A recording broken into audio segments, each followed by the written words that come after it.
আজকে মজাদার এক রেসিপি নিয়ে হাজির হয়েছে আপনাদের সামনে। দেখতে যেমন লোভনীয়, খেতে তার চাইতে বেশি মজা। একবার ট্রাই করবেন বাসায়, ভিডিওটা না টেনে সম্পূর্ণ দেখবেন, তাহলে রেসিপিটা শিখতে পারবেন। আসসালামু আলাইকুম এভরিওয়ান, কেমন আছেন সবাই? আশা করছি সবাই খুব ভালো আছেন। আলহামদুলিল্লাহ, আমরাও খুব ভালো আছি। চলুন তাহলে রেসিপিটা দেখা যাক। আজকে রান্না করব চিংড়ি পোলাও।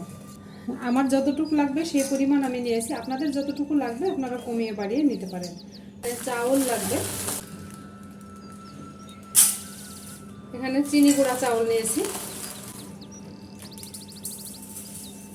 আমি 2 পট চাউল নিলাম। চাউলগুলো একটু ভিজিয়ে রাখবো।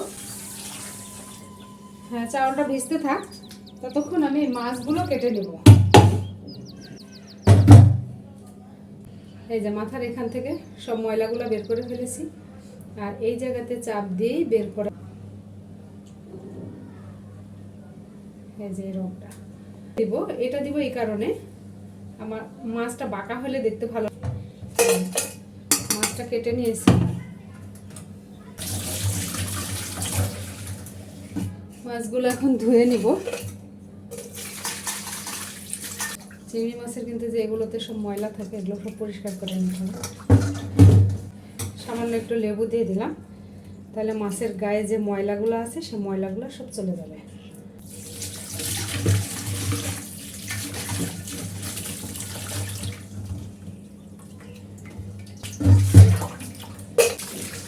মাছ ধোয়া কমপ্লিট, এখন পানির মধ্যে এভাবে রেখে দিলাম, গ্যাস অন করে দিলাম। শুধু মাছের আন্দাজে না, একবারে আমি পোলাওয়ে যতটুকু তেল লাগবে ঠিক সেই পরিমাণ তেল দিয়ে দিলাম। মানে 1/2 কাপ পরিমাণ পেঁয়াজ বেরেস্তা করে নেব আমি। এটা বাদামি রং হয়ে গেছে, আমি চুলা অফ করে দিয়েছি। পেঁয়াজগুলো উঠাতে উঠাতে একদম কালো হয়ে যাবে। এই পেঁয়াজের মধ্যে চিংড়িটা এবার ভেজে নেব, একটু সামান্য একটু ভেজে নেব। একটা তেজপাতা দিয়ে দিলাম ছিঁড়ে, কয়েকটা কাঁচামরিচ ভেঙে দিলাম। কাঁচামরিচ ভেঙে দিচ্ছি, বাটা দেয়নি, বাটা দিলে কালো কালো লাগবে। 1 চা চামচ বাটা মরিচ দিলাম। আদা রসুন বাটা দিলাম 2 চা চামচ। এখানে খুব বেশি মশলার প্রয়োজন নাই। পেঁয়াজ বাটা দিলাম 2 চা চামচ। লবণ দিলাম স্বাদ মতো, ধনিয়া গুঁড়া দিলাম, জিরা গুঁড়া দিলাম 1/2 চা চামচ। এখানে কিন্তু গরম মশলার কোনো প্রয়োজনই নাই, যেহেতু মাছ রান্না করছি। তেজপাতা দিয়েছি আমি, মশলা কষানো হয়ে গেছে। এবার দুধের সর সহ আমি এখানে দুধ দিয়ে দিলাম 1 কাপ। দুধের মধ্যে একটু লেবু দিয়ে দিলাম। টক দই নাই, টক দইয়ের পরিবর্তে আমি এটা ব্যবহার করলাম। এটা বলক আসা পর্যন্ত অপেক্ষা করব। 1/2 ঘন্টা হয়ে গেছে ভিজানো।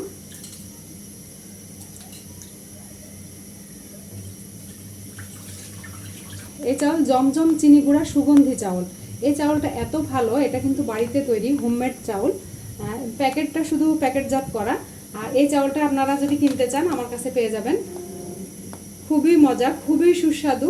এই পোলাওটা খেলে বাজারের যেমন কেমিক্যাল দেওয়া চাউলগুলো পাওয়া যায়, সেখানে আপনি পাবেন একদম নির্ভেজাল। আপনারা চাইলে এটা আমার কাছ থেকে নিতে পারেন। চাউলের সাথে তো বেশি জাল করা যাবে না, এটা শক্ত হয়ে যাবে। সে কারণে মাছটা রান্না হয়ে গেছে, তুলে নিলাম। এর মধ্যে চাউল দিয়ে দিলাম। এই চাউলটা কিন্তু চিংড়ি পোলাও রান্না করতে চাউলটা ভাজার প্রয়োজন নাই। আপনারা যদি চান তাহলে আলাদাভাবে ভেজে নিতে পারেন, আমি ভাজবো না। চিংড়ি মাছ তো যেখানে দিবেন সেখানেই টেস্টি। তো আমার এই চিংড়ি পোলাওটা খুব পছন্দ, আমার বর খুব পছন্দ করে।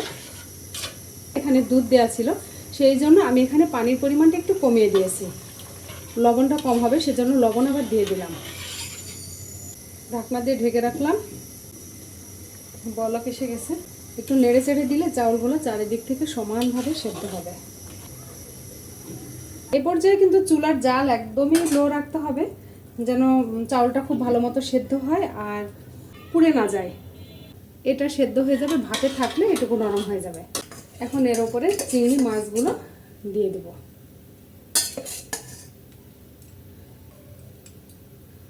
4টা কাঁচা মরিচ দিয়ে, কিন্তু কেওড়া জল যাবে না।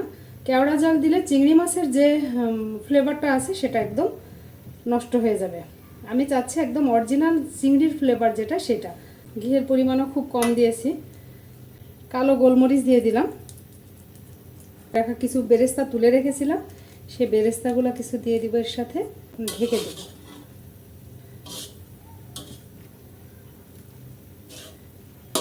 উপর দিয়ে আবার কিছু বেরেস্তা দিয়ে দিলাম। আমি এটা খুলবো না যতক্ষণ না আমি পরিবেশনের জন্য যাব। মাশাআল্লাহ, চাউল ভাজলেই যে ঝরঝরা হবে এটা কথা না, কথা হলো তো পানি কতটুকু পরিমাণ দিবেন সেই পরিমাণ অনুযায়ী আপনার লাগবে। আর চাউলটা কত পানি খায় সেই জিনিসটা আপনাকে অবশ্যই জানতে হবে আগে। বিসমিল্লাহ।